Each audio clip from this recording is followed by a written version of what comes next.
श्रीमन्महागणाधिपतये नमः।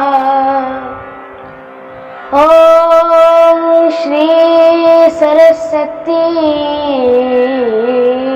नमः।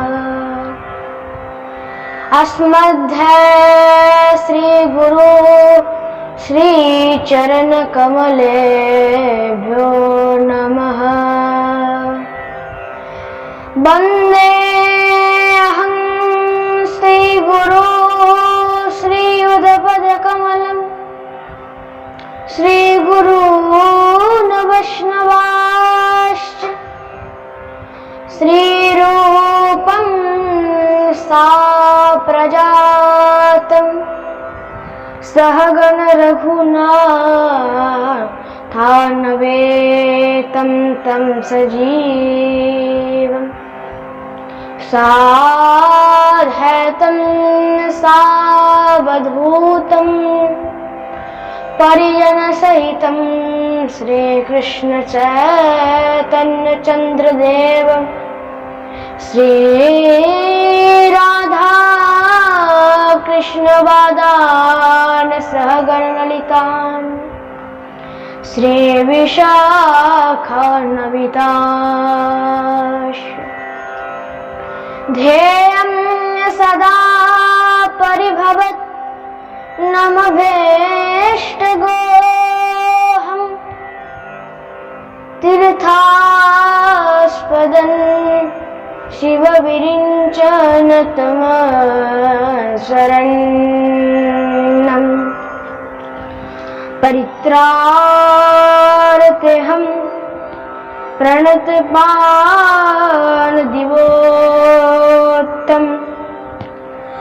वन्दे महापुरुषते चरणारविन्दं नारायणं नमस्कृतं नरं चैव नरोत्तमं देवीं सरस्वतीं व्यासं ततो जयमुदीरयेत्। सुकरो प्रबोधयतं सर्वशास्त्रविशारद एतत् कथा प्रकाशेन मदज्ञानं विनाशाय अतुलितबलधामं स्वर्णशैलावधेयं तनजवनकृशानं ज्ञाननापत्रगण्यं सकलगुणनिधानं वानरानपतीशं रघुपतिप्रियभक्तं वातजातं नमो नमः। गुरुवे गौरचन्द्राय राधिकाय तदादये श्रीकृष्णाय कृष्णभक्ताय तद्भक्ताय ते नमः। श्रीकृष्ण चैतन्य प्रभु नित्यानंद श्री अद्वैत गदाधर श्रीवासादि गौर भक्तवृंद। हरे कृष्ण कृष्ण कृष्ण हरे हरे हरे राम राम राम हरे हरे। जय जय श्री राधा रमण जय जय नवल किशोर जय गोपी चित जोर जय जय माखन चोर। बोलिए भक्तवत्सल भगवान की जय जय श्री राधे श्याम निताय गौर हरि हे बोल।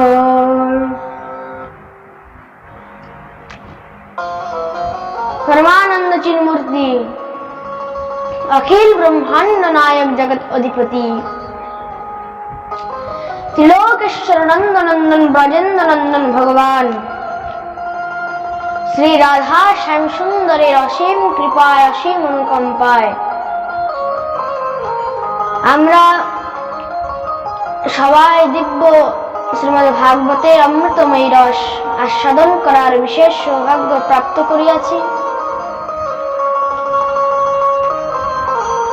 এখান থেকে শ্রী সুখদেব প্রভু রাজা পরীক্ষিতকে শ্রবণ করাচ্ছেন যে ভগবান তো এতদিন পর্যন্ত সদামের মধ্যে ছিলেন, তারপর আবার ধরাধামে এসেছিলেন। ধরাধামে আসার পর সেখানে এত লীলা করতে করতে 100 বছরের ওপর ভগবানের সেখানে থাকা হয়ে গেছে। এবার সব দেবতা দেবীগণ মিলে সব ভগবানের স্তুতি করলেন, হে প্রভু এবার আপনাকে এই ধরাধাম পরিত্যাগ করতে হবে, ধরাধাম পরিত্যাগ করতে হবে। ভগবান বললেন নিশ্চয়ই, কিন্তু ওই পৃথিবীর ভারকে আগে আমি ভালো করে দেখে নি, তারপরে আমি স্বধাম গমন করব। দিব্য বেদ শ্রুতিগণ এসে ভগবানের স্তুতি করলেন, যাকে বেদস্তুতি বলা হয়। जय जय जय जामजित दोष गृहीत गुणां तमसी जतात्मना समवरोध समस्त भगः अगज गदोक सामखिल सत्य बबुधकते कच्चिद जयात्मना चरतो हनुचरे निघ्नम्। जय जय जय जामजित दोष गृहीत गुणां। দিব্য মহারাজ স্তুতি করলেন, ভগবান প্রসন্ন হয়ে সবাইকে খুব করে আশীর্বাদ দিয়েছেন। শ্রুতিগণ সব বিদায় হলেন এবং ভাগবত ইচ্ছায় ভগবানের ইচ্ছায় ঋষিমুনিগণ দ্বারকায় এসে বসবাস শুরু করেছেন। বসবাস শুরু করেছেন, সমস্ত সব যদুবংশীরা দর্শন করতে যাচ্ছে। তো তাদের মধ্যে যদুবংশীদের যে বাচ্চারা ছিল, সে বাচ্চাদের ইচ্ছা হলো এদের একটু পরীক্ষা করা উচিত। দেখুন, জীবনে যখন থেকে সাধুর পরীক্ষা করার কথা মনের মধ্যেও আসবে, তখন থেকেই আপনার বিনাশ শুরু হয়ে যাবে। প্রেম সে বলো রাধে রাধে। এবার সব যদুবংশীদের বাচ্চারা গিয়েছে, আর তার মধ্যে একজন সেখানে খুব সুন্দর দেখতে। সেই যে যদুবংশীরা কি করলেন না, সেই যে জাম্ববতী ছিল, তো জাম্ববতীর এক পুত্র ছিল, জাম্ববতীর এক পুত্র ছিল, নাম হচ্ছে শাম্ভ। দেখতে খুব সুন্দর, তাকে মহারাজ একদম শাড়ি পরিয়ে পেটে একটা বড় পোটলা বেঁধে ঋষি মুনিগণের কাছে প্রণাম করেছে।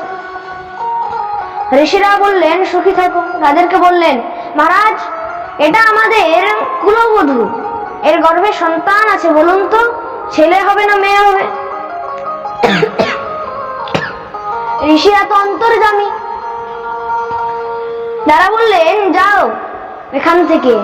তারা উপহাস করে বললেন, আচ্ছা আপনারা সব ঢোঙ্গী সাধু, কিছুই জানেন না।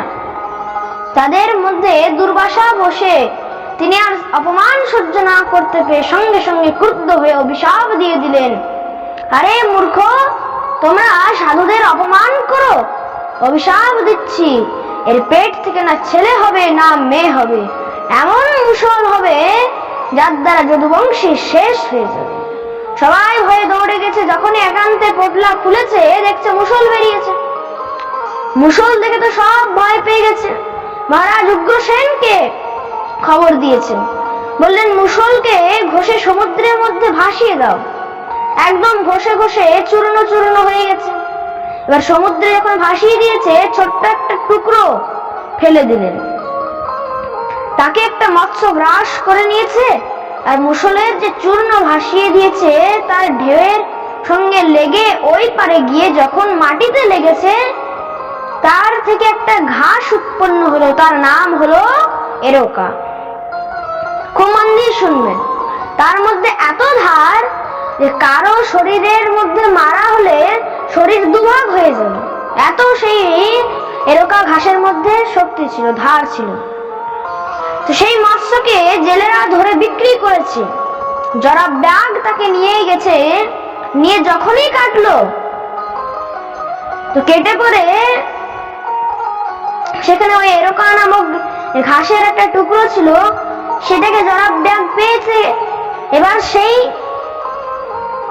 ধারালো যে ছুটালো অংশটা ছিল, সেটা কি করলো না নিজের বানের অগ্রভাগের সাথে বেঁধে দিল। কেন? এত সুচলো, যদি কোনো হাতিকেও মারা হয়, হাতিকে মারলে সে হাতিকেও ভেদ করে মহারাজ চলে যাবে। ভগবান দেখলেন যদুবংশীরা তো এদের নাশ হয়ে যাবে। মনে রাখবে, এই সংসারে ভূমিকার নাশ হবে। ভগবান কি করলেন? সমস্ত সব যদুবংশীদেরকে নিয়ে বিশাল বড় যজ্ঞ করলেন। সে যজ্ঞের মধ্যে ব্রাহ্মণদেরকে বেশি করে দান করেছেন। এই দেখে বসুদেবের চিন্তা হয়ে গেছে, সব যদি তুমি দিয়ে দাও তাহলে আমাদের নাতি পতিদের কি হবে? সবাই মহারাজ ব্যাংক ব্যালেন্স তো করবে না, না আমাদের ছেলেরা ভালো করে আনন্দ করবে। তুমি যাদেরকে এত আনন্দ দিচ্ছ, তুমি চলে গেলে তোমাকে চারটে ধূপকাঠিও কিন্তু দেখাবে না। তার জন্য পুত সুপুত কাহা ধন সঞ্চয়, পুত সুপুত কাহা ধন সঞ্চয়। সন্তান যদি সুপুত্র হয় তাহলে তার জন্য কিছু সঞ্চয় করে লাভ নেই। বরমাইক গুণী পুত্র মূর্খ শতৈরপি একশ্চন্দ্রতমো হন্তি নচো তারা গণৈরপি। একটা সুপুত্র হওয়া ভালো, কিন্তু শত মূর্খ পুত্র হওয়াও ভালো নয়। কেন?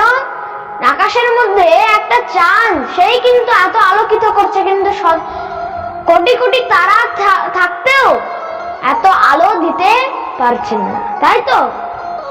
সুপুত্র যদি হয় তার জন্য ব্যাংক ব্যালেন্স করে কোনো লাভ নেই, সে নিজেই কামিয়ে খেতে পারবে। কিন্তু তুমি যতই ব্যাংক ব্যালেন্স করো, সে যদি তোমার কুপুত্র হয় তখন কি হবে? তুমি যতই ব্যাংক ব্যালেন্স করবে, সব টাকা তোমার অসৎ পথে নিয়ে গিয়ে আর নষ্ট করে দেবে। আর তার জন্য যা তুমি কামাবে উপভোগ করে যাও, সেগুলোকে সৎ কাজে লাগাও, তীর্থযাত্রা করে। শাস্ত্র এটাও বলে দিয়েছে সৎ রাস্তায় উপভোগ করো। আরে পয়সা রয়েছে, গাড়ি কেন, কোনো অসুবিধা নেই।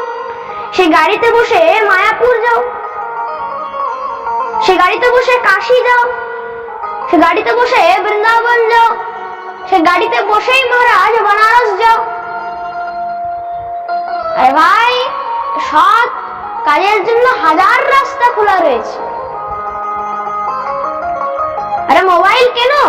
মোবাইল কিনতে কোনো অসুবিধা নেই, তার মধ্যে খারাপ জিনিস না দেখে তার মধ্যে ভাগবত পাঠ শোনো, কীর্তন শোনো, এগুলো সৎ কাজে লাগবে। এই সংসারে যেমন সবকিছুর প্লাস পয়েন্ট রয়েছে মনে রাখবে, সেই রকম কিন্তু মাইনাস পয়েন্টও আছে। দিন আছে মানে রাতও আছে, সুখ আছে মানে দুঃখ আছে।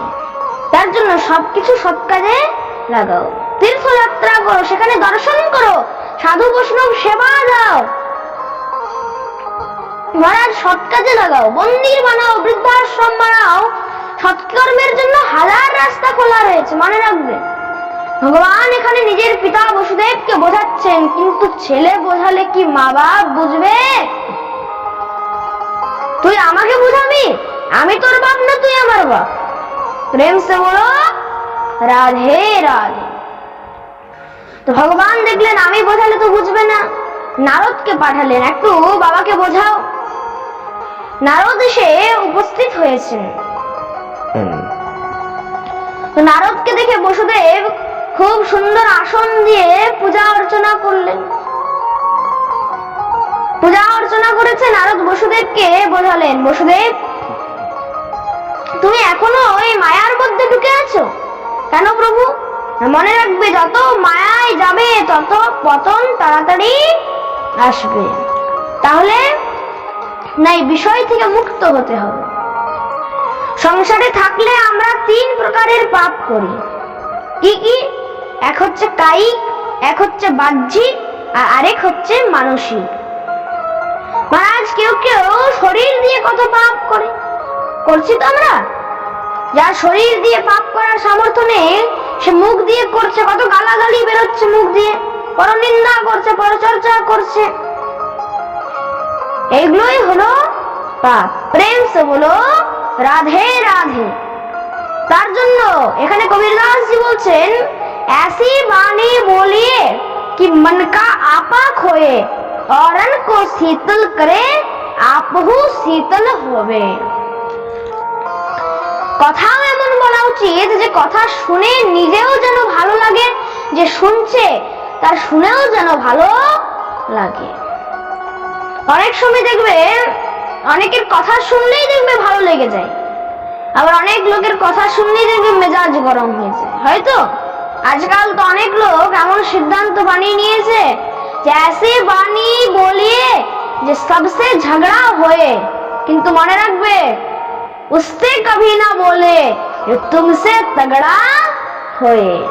তার সাথে যদি উল্টো পাল্টা কথা বলছো, কিন্তু সে যদি তোমার থেকে তাগড়া হয়, উল্টো মার খেয়ে যাবে কিন্তু। প্রেম সে বলো রাধে রাধে। আমরা মুখ দিয়ে কত পাপ করি, তারপর শরীর দিয়ে কত পাপ করি, জীব হত্যা করি, তারপর সেগুলোকে খাওয়া হয়, এগুলোই তো পাপ। কেউ মন দিয়ে পাপ করছে, হিংসা করছে, কিন্তু মনে মনে পাপ, মনে মনে এগুলো কাম আসছে, এগুলোই কিন্তু অপরাধ হচ্ছে। মনের মধ্যে কত রাগ, কাম, ক্রোধ, মোহ, মাৎসর্য, লালসা এই যে রয়েছে, এগুলোই হচ্ছে অপরাধ। এখানে বসুদেব জিজ্ঞাসা করলেন, তাহলে এই পাপ থেকে কি করে মুক্ত হওয়া যায় প্রভু? একসময় এই প্রশ্ন বিরহরাজ জনক করেছিলেন। মহারাজ সে নবযোগেন্দ্রের কাছে প্রশ্ন করেছিলেন, এটাকে নবযোগেন্দ্র সংবাদ বলা হয়েছে। ধর্মান ভাগবতান ব্রুত যদি ন শ্রুতে খমম জয় প্রশ্ন প্রপন্নায় দাসিতাত্মান প্রাপ্যজঃ। এখন নবযোগেন্দ্র বললেন, নবযোগেন্দ্রকে ঋষভদেবের পুত্রগণ, ঋষভদেবের 100টি পুত্র, তার মধ্যে বড় পুত্রের নাম হচ্ছে জড়ভরত, সব থেকে ছোট এই 9 জন নবযোগেন্দ্র। এরা মহাজ্ঞানী ছিলেন, তারা উপদেশ করলেন। কি করলেন? কায়েন বাচা মন সেতি ইয়াবা বুদ্ধাহং अतात मनो मानुषित स्वभावत करोति जद्सत सकलं परस्मै नारायणायति समर्पयेत्। মনে রাখবে সংসারে আমরা পাপ করে চলেছি, নিজের সর্বস্ব নিয়ে গোবিন্দের চরণে অর্পণ করে দাও, ধর্মের পথে চলে আসো। কেন না, মানুষ যখন ধর্মের পথে থাকে তখন পাপ করতেও 14 বার বিচার করতে হয়। আর যত ভাগবত শরণাপন্ন হয়ে থাকবে তত তোমার পাপ করা বন্ধ হয়ে যাবে, আর দ্বিতীয় আর কোনো রাস্তা নেই। তার জন্য তোমাকে গৃহ ত্যাগ করে চলে যেতে হবে। উপদেশ করলেন বসুদেব, সঙ্গে সঙ্গে গৃহ ত্যাগ করে বনগমন করলেন। বলরাম দেখলেন বাবা চলে গেল, এখন আমাকেও যেতে হবে। শ্রী বলদেব প্রভু সমুদ্রতে ডুব দিয়ে দিলেন, কারণ সমুদ্রে চলে গেল। ভগবান দেখলেন এবার আমাকেও বেরোতে হবে, আমি যদি না যাই তাহলে তো এদের পতন হবে না। আর কেন, যতক্ষণ পর্যন্ত কোনো গুরুজন কাছে থাকে ঘরের কোনো কিছু বরবাদ হবে না। খুব মন দিয়ে শুনবেন, কিন্তু প্রেম সে বলো রাধে রাধে। তার জন্য গুরুজনকে সম্মান দিতে জানতে হয়, গুরুজনকে সম্মান দেওয়া উচিত। তার জন্য তাদের সম্মান করো। আপনার মধ্যে সেই অনুভব কখনোই হতে পারে না যেটা বয়স্ক গুরুজনদের মধ্যে সেই অনুভব, যে অভিজ্ঞতা রয়েছে। মনে রাখবে, বয়স্করা হচ্ছে কিন্তু বাড়ির পিলার। তারা যদি সুখী থাকে তাহলে সেই ঘর নষ্ট হবে না। প্রেম সে বলো রাধে রাধে। তো বয়স্করা যদি থাকে তাহলে ভগবানের কৃপা থাকবে। সবাইকে সম্মান করো, দিনের মধ্যে 15 মিনিট হলেও তাদের কাছে বসতে শেখো, তাদের জীবনের অভিজ্ঞতা জানতে পারবে। একটা বয়স্ক ব্যক্তির যে অনুভব থাকে আপনার মধ্যে সেই অনুভব কখনোই হতে পারে না। তার জন্য তাদের সম্মান করো। একবার কোন বয়স্ক ব্যক্তি শহর থেকে মহারাজ গ্রামে যাচ্ছে, খুব মন দিয়ে শুনবেন, কিছু টাকা পয়সা উপার্জন করে গ্রামে যাচ্ছে। তো ট্রেনে বসে যাচ্ছে, ট্রেনের মধ্যে সামনের স্টপেজে 4-5 জন ইয়াং ছেলেরা চেপেছে। ইয়াং ছেলেরা সেখানে বসে আছে, দেখছে পুরো কামরা একদম খালি। নিজেদের মধ্যে বিচার করছে, আচ্ছা পুরো কামরা তো খালি, তাহলে কি করব না, চেন টেনে দিই। চেন টানলে কি হবে না মহারাজ, ট্রেন দাঁড়িয়ে যাবে, তাই তো খুব মজা হবে। আরে চেন টানলে তো এখনই টিটি পুলিশ সব চলে আসবে, বলবে পয়সা দাও, ফাইন নিয়ে নেবে। তো বলছে আরে ফাইন নিলে আর কি আছে, কতই নেবে, বেশি তো নেবে না। বলছে তাহলে আমাদের কাছে তো অনেক টাকা আছে, একবার গুনে দেখে নি। মহারাজ সব গুনতে লাগলো, এর কাছে 100 টাকা আছে, এর কাছে 500 টাকা আছে, এর কাছে 300 টাকা আছে, এর কাছে 400, মানে সব মিলিয়ে মোটিয়ে 1200 টাকা মোট হলো। 1200 টাকা হয়েছে। বলছে আচ্ছা এত টাকা রয়েছে, আরামে ফাইন করুক না, আমরা তো টাকা দিয়ে দেবো। বলছে চলো তাহলে চেন টেনে দিই। এবার এক বন্ধু দেখছে সামনে একটা বুড়ো বসে রয়েছে। বলছে আরে দেখ দেখ দেখ, আরো মজা হবে। কেন, কি হলো? বলছে দেখ আমরা চেন টানবো, সামনে একটা বুড়ো বসে আছে, যখন টিটি বা কোনো পুলিশ আসবে আমরা সঙ্গে সঙ্গে এর নাম দিয়ে দেবো, এই বুড়ো করেছে, বুড়ো চেন টেনেছে। বলছে হ্যাঁ তাহলে তো খুব মজা হবে। বলছে চল। এবার ট্রেন চলছে মহারাজ, যখনই সে বুড়ো শুনেছে, বুড়ো সবার কাছে প্রার্থনা করছে, আরে তোমরা এমনি কেন করছো, আমি বেশি কিছু টাকা পয়সা নিয়ে আসিনি, আমি শহর থেকে গ্রামে যাচ্ছি কিছু টাকা উপার্জন করে, আর তোমরা এমন কেন করছো, আমাকে ছেড়ে দাও। বলছে না আমরা কিছু জানি না। সঙ্গে সঙ্গে চেন টেনেছে মহারাজ, আর চেন টেনেছে যখনই ট্রেন থেমে গেছে, সব পুলিশ এসছে। এবার পুলিশ যখন এসছে বলছে আরে কে চেন টেনেছে, কে কি করেছে? সঙ্গে সঙ্গে সবাই বলছে আরে স্যার স্যার এই যে বুড়োটা বসে রয়েছে না, এই বুড়োটা করেছে। তো সবাই বুড়োর কাছে গিয়েছে, বলছে আচ্ছা তোমার লজ্জা করে না, এত বয়স্ক হয়ে গেছে ও এখনো এইরকম বদমাশি করছো? বলছে কি করবো স্যার, আমি এরকম করিনি। তাহলে বলছে আমাকে এরা করতে বাধ্য হয়েছি আমরা। বলছে কি করে? না, আমার কাছে কিছু টাকা ছিল, আমি শহর থেকে গ্রামে কিছু টাকা উপার্জন করে নিয়ে যাচ্ছি, প্রমাণ দিয়ে শুনবেন।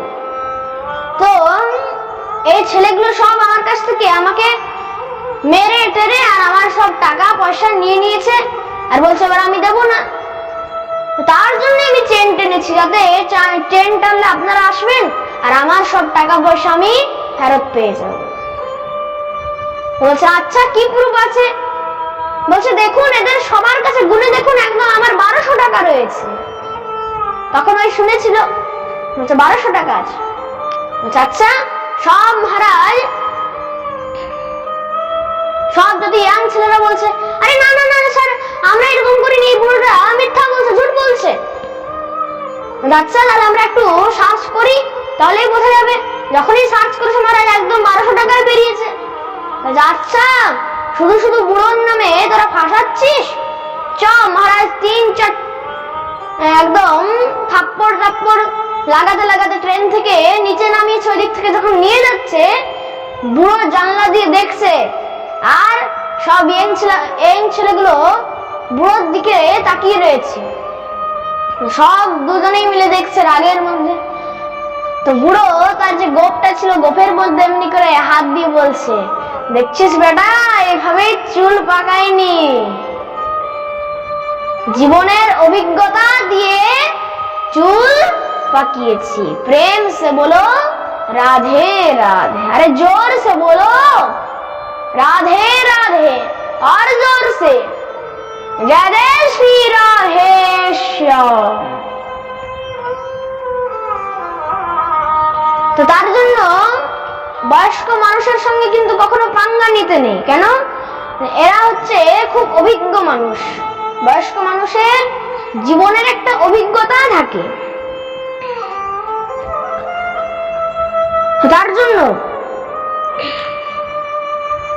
ভগবান একান্তে চলে গেলেন, এক বৃক্ষের নিচে ভগবান ধ্যানে বসলেন। উদ্ধবজি চিন্তিত হয়ে গেলেন, ভগবান সবকিছু ত্যাগ করে চলে গেছেন, মানে নিশ্চয়ই ভগবান আর বেশিক্ষণ ধরাধামের মধ্যে। উদ্ধব ভগবানের কাছে বসে গেছে চরণে, কাঁদতে লাগলেন, আপনি তো চলে যাবেন প্রভু, কিন্তু আমরা কাকে নিয়ে থাকবো প্রভু? তখন ভগবান বললেন, চিন্তা করো না, আমি দুটি রূপ নিয়ে সব সময় থাকবো। কলিযুগে প্রথম হলো গুরু রূপ। আর দেখুন, গুরু দুই প্রকারের হয়, আমরা পাঠের মধ্যে শুনেছি। এক হচ্ছে দীক্ষা গুরু, আর এক হচ্ছে শিক্ষা গুরু। তো ভগবান বললেন, এক সময় দত্তাত্রেয় রূপে আমার 24 গুরু ছিল। কি কি? পৃথিবী, বায়ু, আকাশ, মাপো, অগ্নি, চন্দ্रमा, রবি, কপোত, জগরো, সিন্ধু, পতঙ্গ, মধুকৃত, গজ, মধুহা, হরিণো, मीन, पिंगला, कुरोह, भर्क, कुमारी, सर्कित, सर्प, उपनार्भी, सुपे, सकृत।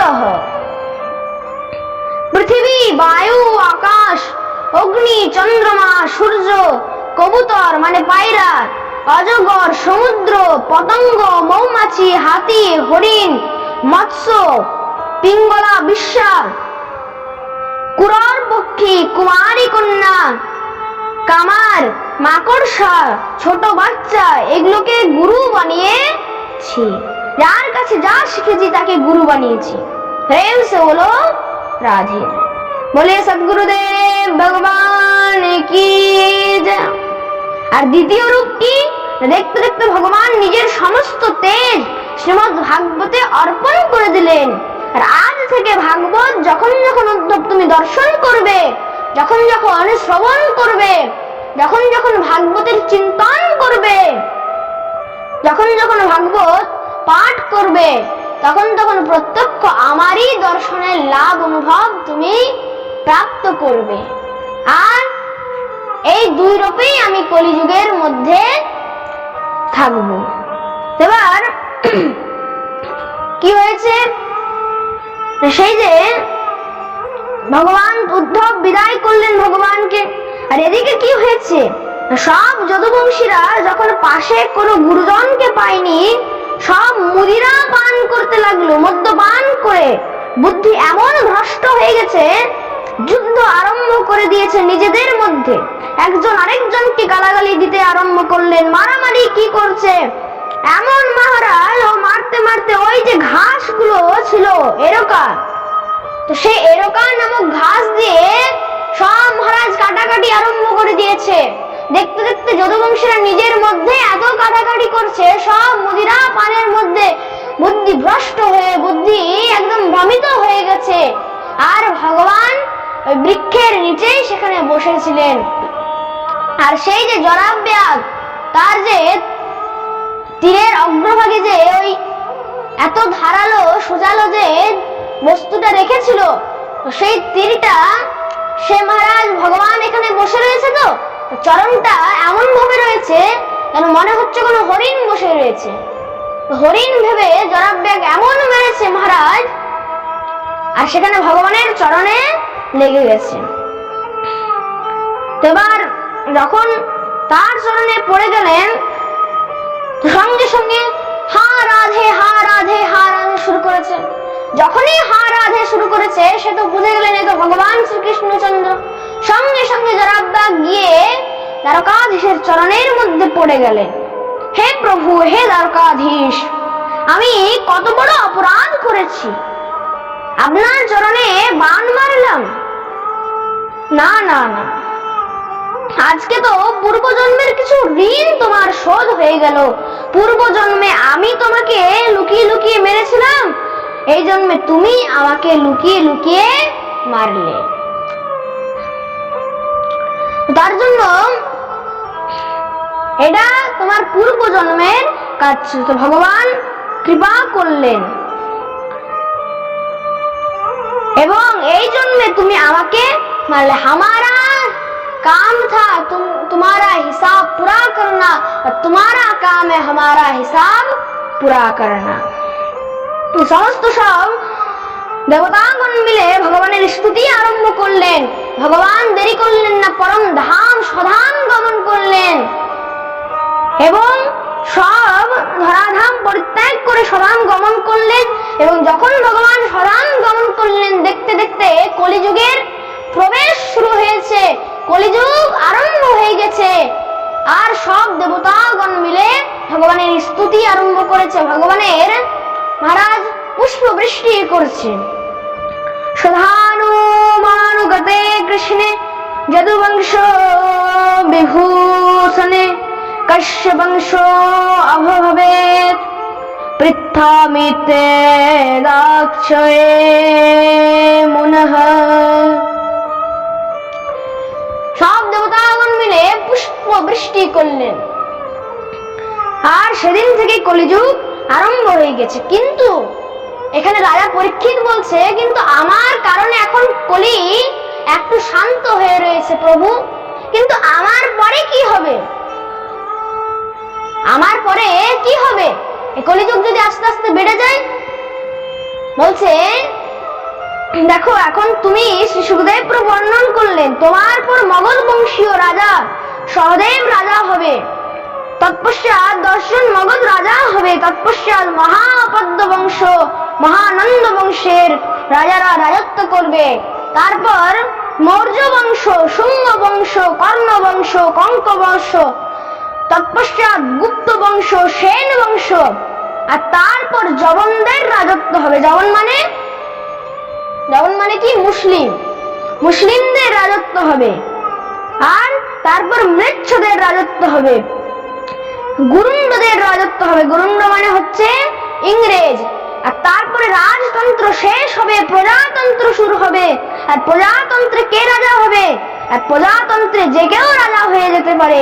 প্রজাতন্ত্রের মধ্যে পাপ অনেক বেড়ে যাবে, তখন দেখবে মানুষ মানুষকে কেটে কেটে খেতে লাগবে, এমন কলিযুগের প্রভাব শুরু হবে। তখন দেবতারাও চোখ বন্ধ করে নেবে, যা হচ্ছে হতে দাও, আর আমরা কিছু বলবো না, এইভাবে দেখব।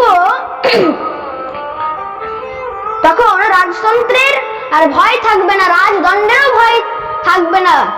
কেউ যদি কাউকে বন্দী বানিয়ে, সে মহারাজ সঙ্গে সঙ্গে বলবে, আমি তো, আমার কোনো রাজা নেই, আমার কোনো দণ্ডও পাবো না আমি।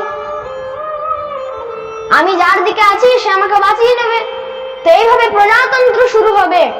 আর কি কি পাপ হবে না, স্ত্রী বাল গোদিজ্য ঘান পলধাত নাত্রিতা উদিতা সস্তমল ইতো প্রায় অল্প সত্তাৎ কায়ুষ अंस्कृता क्रियाहीना राजसा तमसा वृता प्रजास्ते भक्कयिष्वन्ति मृच्छा राजन रूपिना। স্ত্রী হত্যা হবে, বাচ্চা হত্যা হবে এবং গোমাতা হত্যা হবে, ব্রহ্ম হত্যা হবে। আর শুধু তাই নয়, মানুষের আহার বিহার সব ভ্রষ্ট হয়ে যাবে। মানুষ দেখতে দেখতে সব পশুদেরকে কেটে কেটে খেতে লাগবে। আর তখন বর্ণাশ্রমের কোনো ভেদ থাকবে না, কি মুসলিম, কি ব্রাহ্মণ, কি খ্রিস্টান, কি ক্ষত্রিয়, সব এক হয়ে যাবে। আর পিণ্ডদানের নিয়ে, পিণ্ডদান পিতৃগণ রয়েছে, পিতৃগণের নিমিত্তে কোনো পিণ্ডদান হবে না, তর্পণ হবে না, শ্রাদ্ধ ইত্যাদি কিছু হবে না। সব মহারাজ যত পরিবার আছে, পরিবারের মধ্যে আর কোনো মেল থাকবে না, শুধু জন্মদাত্রী মায়ের এবং পুত্রের মানে সন্তানের মধ্যে শুধু ভালো মেল থাকবে। বাকি যত পরিবার থাকবে, কাকা ভাইপো মহারাজ, বাবা ছেলে, সব মেল ভেঙে যাবে। আর তখন কি হবে না, দেখতে দেখতে তখন এত অত্যাচারের মধ্যেও কিন্তু কিছু ব্রাহ্মণ এমন বেঁচে থাকবে, তারা এত অত্যাচার সহ্য করেও ভগবানের নাম নিয়েছে। এবং তার মধ্যে একজন বিষ্ণুযশ নামক ব্রাহ্মণ ছিলেন। সেই বিষ্ণুযশ নামক ব্রাহ্মণ থাকবে, সেই বিষ্ণুযশ ব্রাহ্মণের ঘরে কল্কি ভগবান, তিনি কল্কি রূপে সেখানেই অবতার নেবেন। আর কোন গ্রামে না, সম্বল গ্রামস মুখস্য ব্রাহ্মণস্য মহাত্মন ভবনে বিষ্ণু যশস কল্কি প্রাদুর্ভাব বিশ্বতি। সেই কল্কি ভগবান নিজের সাথে এক সাদা ঘোড়া নিয়ে আসবে এবং তলোয়ার নিয়ে আসবে, এবং যত পাখণ্ডী থাকবে, যারা এত অত্যাচার শুরু করেছে, সবকে দেখতে দেখতে আস্তে আস্তে বিনাশ করে দেবে। আর এই প্রকার কলিযুগের লক্ষণ রাজাতন্ত্রের বর্ণন শ্রবণ করালেন। এভাবে শ্রী সুখদেব প্রভু বর্ণন করলেন। এবং পরীক্ষিত এখন আর ভয় লাগে না তো? পরীক্ষিত বলছে, প্রভু কিন্তু আমার একটা প্রশ্ন রয়েছে, যে আমার তো মৃত্যু হয়ে যাবে, কিন্তু আমার যে জন্মেজয় পুত্র রয়েছে, সে তো এখন আমি যে মারা যাব, তো এর বিনিময়ে এখন তো সে অনেক পাপ কার্য করবে। এখন সে মহারাজ যত সর্প আছে, যত তক্ষকের যত সর্প আছে, সবাইকে বিনাশ করে দেবে। বলছে কিন্তু সেটা কিন্তু গুরু বৃহস্পতি তোমার আটকে নেবে। তার জন্য শ্রী সুখদেব প্রভুর বন্দন করে রাজা পরীক্ষিত তার স্তুতি করে পুজো আরম্ভ করলেন। আর পুজো করতে করতে তাকে বিদায় দিলেন। এবং বিদায় করে এখানে শ্রী সুতজি মহারাজ, তিনিও কিন্তু সেই যে ৮৮,০০০ ঋষিমুনিগণ ছিলেন, সেই ৮৮,০০০ ঋষিমুনিগণকে এই ভাগবত ৭ দিন পর্যন্ত শ্রবণ করালেন। এবার রাজা পরীক্ষিত শ্রী সুখদেব প্রভুর দিব্য পূজা করলেন। এবার রাজা পরীক্ষিতকে তো তক্ষক দংশন করতে আসবে। তোমার আজ জন্মেজয় এত কড়া পাহারাদার লাগিয়ে দিয়েছে যে তক্ষক কেন একটা মাছিও ঢুকতে পারবে না, একটা মাছিও ঢুকতে পারবে না। তক্ষক দেখলেন, যদি আমি দংশন না করি তো ঋষির অভিশাপ, আমি তো দংশন হয়ে যাব। তাহলে কি করলেন, একদম যত এসপিজি কমান্ডো মানে পুলিশের থেকেও কিন্তু তাদের বেশি শক্তি, তো তারা হচ্ছে এসপিজি কমান্ডো। এত বড় বড় কমান্ডো রয়েছে, সেখানে কি আর ঢোকা যায়? এক ব্রাহ্মণের রূপ ধারণ করলেন। সেখানে ব্রাহ্মণকে কিন্তু কোনো বাধা দেওয়া হতো না, সব ব্রাহ্মণদেরকে ঢোকানো হচ্ছে। তো ব্রাহ্মণ একটা রূপ ধারণ করলেন, ব্রাহ্মণ রূপ ধারণ করে এবার রাজা পরীক্ষিতের কাছে গিয়েছে। রাজা পরীক্ষিতের কাছে গিয়ে সেখানে নিজের তক্ষক রূপ ধারণ করে আর রাজা পরীক্ষিতকে দংশন করলেন। আর সেখানেই রাজা পরীক্ষিতের তিনি নিজে স্বধাম গমন করলেন। বলে ভক্তবৎসল ভগবান কি জয় হোক। এভাবে জন্মেজয় এবার তার প্রতিশোধের কারণ হিসাবে যত সর্পগন্ধা একটা যজ্ঞ করলেন। যত সর্প ছিল সবাইকে সে যজ্ঞের মধ্যে ডেকে ডেকে আর যজ্ঞের মধ্যে তাদেরকে মরিয়ে দিচ্ছে, মৃত্যু দিয়ে দিচ্ছে। এবার দেখতে দেখতে ইন্দ্র এসছে। ইন্দ্র বলছে, আরে এটা কি করছো তুমি? দেখো তোমার তো আর পিতা তো ফিরে আসবে না, তাহলে তুমি সব এত হাজার হাজার সর্পকে কেন মারছো? না বলছে, কিন্তু প্রভু এর জন্য তো তক্ষক দায়ী। তক্ষক আমার পিতাকে দংশন করেছে, তার জন্য সব সর্পকে আমি মেরে দেব। আর দেখুন কেমন পণ্ডিত, বলছে তুমি তক্ষকের সঙ্গে ইন্দ্রকেও জ্বলিয়ে দাও। আর যখনই বলেছে সেও মন্ত্র পড়া আরম্ভ করে দিয়েছে। সঙ্গে সঙ্গে কি হলো, গুরু বৃহস্পতি এসেছে। গুরু বৃহস্পতি বলছে, আরে দাঁড়াও, তুমি এরকম কেন করছো? দেখো তোমার পিতা কি আর ফিরে আসবে? বলে, না, পিতা তো ফিরে আসবে না। তাহলে তুমি এইসব করো না।